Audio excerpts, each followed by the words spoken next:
Here to provide his expert insight on what the role of Ambassador at Large for International Religious Freedom means on a global level is Professor Robert George, Director of the James Madison Program in American Ideals and Institutions and McCormick Professor of Jurisprudence at Princeton University.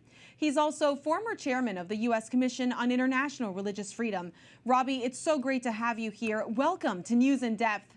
What moved you to co-author this piece with former Religious Freedom Ambassador Rabbi Saperstein defending Rashad Hussain? The position of Ambassador at Large for Religious Freedom is a very important one.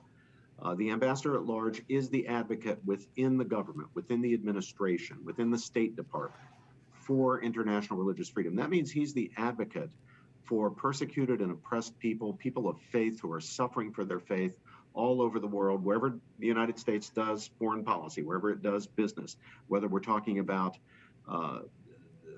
persecuted people in China, in Thailand, Burma, Saudi Arabia, Somalia, Sudan, Vietnam, Korea, you name it, where people are being persecuted, their advocate within our government is the Religious Freedom Ambassador. Now remember, Montse, there are certain interests, perfectly valid interests for perfectly valid reasons, who will always have advocates within our government. The business community will have advocates within the government.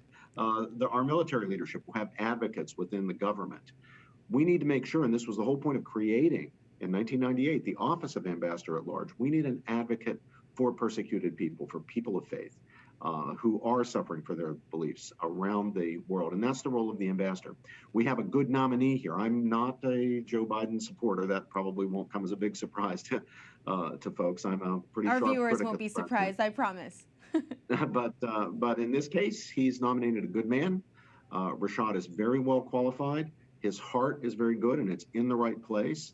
He's someone who will defend the rights of persecuted people, whether they're Christian, Jewish, Muslim, Buddhist, Hindu, no matter what they are around the world. He'll be a good advocate within the administration for them and for the cause of religious freedom. And that's why I joined with Rabbi Saperstein, who, like me, had a term as chairman of U.S. Commission on International Religious Freedom, and also was himself the ambassador at large for religious freedom. He tends to be on the Democratic and liberal side. I'm on the Republican and conservative side.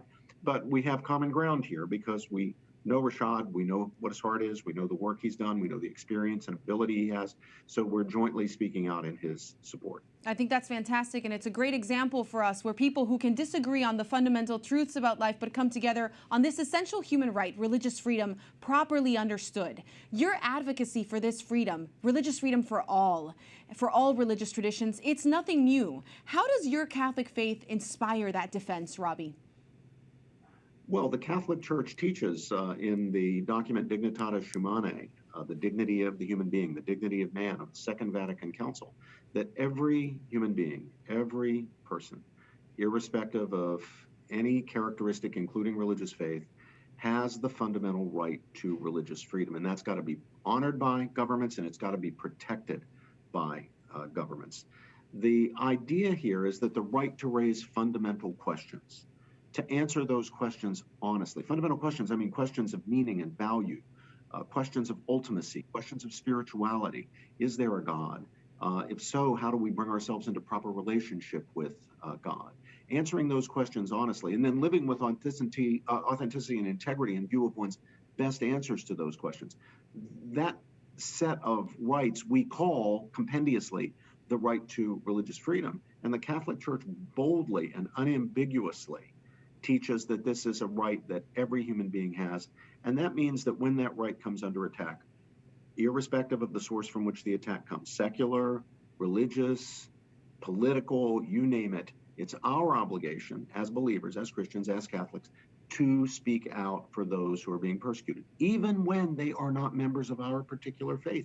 And so I and you and the Becket Fund and all our friends in the religious freedom movement, we're in the vanguard speaking out not only when it's the faith of our fellow Catholics that's being persecuted, but when it's the faith of our Jewish friends, when it's the faith of our Protestant friends, when it's the faith of our Muslim friends, our Buddhist friends, our Hindu friends.